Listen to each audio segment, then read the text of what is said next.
Hi Tina fans and welcome back. Today is a big day as I have recently received this huge parcel from Warner Music which contains the 4 versions of the new Tina Anthology Queen of Rock. I was waiting for you before opening it and sharing it with you, but before that I would like to give a big thank to Olivia, Anna and Sophie at Warner Music and to Julia and the lovely Isabella at BMG. Thank you so much for making me a part of this great project. I feel truly honored. Okay, let's do this! The new Queen of Rock Anthology comes in 4 different versions, a 5 LP box set, a black vinyl, a special edition crystal vinyl, which is available at all good retailers, and a 3 CDs box set. Okay. I became a Tina fan when I was 12. I was listening to the radio with my father and River Deep Mountain High came up. Honestly, I had never heard anything like it before and I was totally struck by it. It was a feeling I will never forget. Tina said that one day someone came up to her saying, "I discovered that I was a man when I heard you sing River Deep Mountain High." I think it summarizes pretty well what I was feeling at the time. That song started everything for me, and from that point on, I knew I wanted to hear and collect everything that she had ever done. When you are as big as a fan as I am, you can't help talking about your idol to everybody you meet. Everyone at my school, in my village, knew about my obsession with Tina. And when I would mention Tina to people, they would always say, "Oh, she has great legs," or "Oh, she had a terrible life," which is true. But to me, it was always her voice. It is so unique and raw and powerful.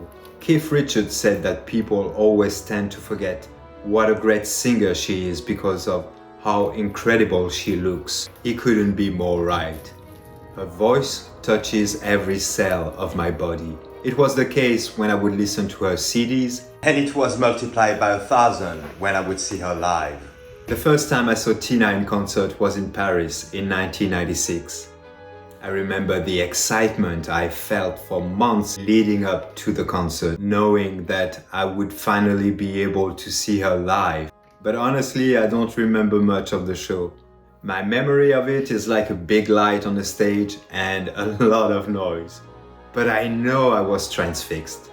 I know I was witnessing something extraordinary, and all I wanted was to follow her on tour and see every show possible. Which didn't happen, of course. But still, I was fortunate enough to see Tina several times on each of her tours and even got the chance to meet her in 2004 in Zurich. This was probably the most nerve-wracking moment of my life. What do you say to the person you admire most in the world? How do you behave? How do you not make a fool of yourself? Well, as soon as I stepped inside the room, Tina was waiting for me and the other fans. All my worries went away. She couldn't have been nicer and more elegant. I don't know why I was expecting to find a tall woman, but she was actually my size, which is pretty short. And I was shocked to see how slim and tiny she was. Really, she looked like a living doll. I couldn't keep my eyes off of her. Everything around her seemed blurry. When we left the room, I told my friend, "Funny that Erwin wasn't there." And he looked at me and he said, "Dude, he was next to you the whole time. I didn't even notice him." Having this wonderful compilation in my hands really feel like a full circle moment for me. I started the Tina blog back in early 2011 because I was disappointed by the lack of good websites about the Queen of Rock and Roll. And now I've put my name in one of her albums. I couldn't be happier and honored. Tina taught me a lot of things about life. I'm not the only one, of course. There are many lessons to learn from her. Mine would be to never give up. To always believe that things will get better. And even more than that, Tina brought me a new family, a group of friends I love and care about. We all come from different paths of life, different countries, but we have Tina in common. This is our bond, and I can't wait to see them again for our annual Tina party later this month. Thank you so much for watching. I hope you enjoyed the video, but most importantly, I hope you will enjoy the new anthology. If you want to order it, please follow the link below. Stay safe everybody, and I leave you with Tina's words. When you put out a greatest hits CD, double CD, and you add some new songs, that means you're putting these new songs next to classics.